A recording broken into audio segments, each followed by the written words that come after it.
Okay, salit. Good afternoon again. This is Val Villamar of Tribooster, belching.com. Let's see if this 440 engine has a black smoke after pressing the gas pedal into 3.5 RPM. Let's see.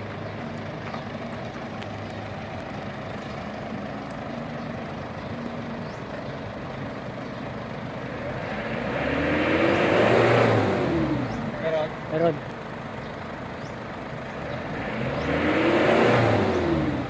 Kapal ano? Medyo maayos ang 3.5 pa lang yan. 3.5. 3.5. So mamaya, yan ulit natin. So, you see the black smoke of this 440 engine. So after installation of Tribooster, let's see if we can eliminate the black smoke of this engine.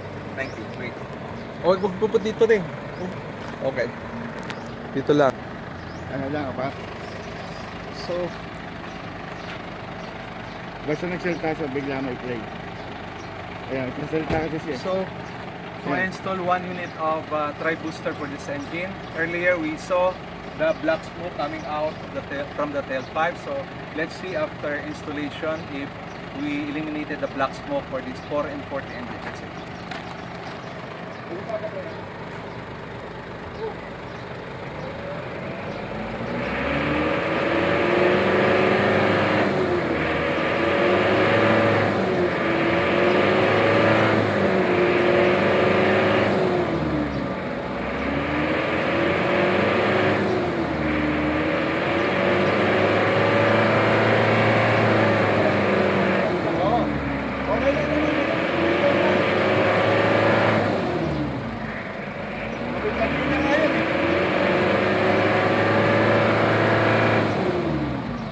Okay na?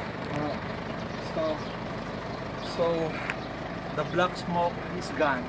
So thank you so much. May the Lord bless us all. My name is Val of Tribooster Receiver. You're blessed. Okay. Yon.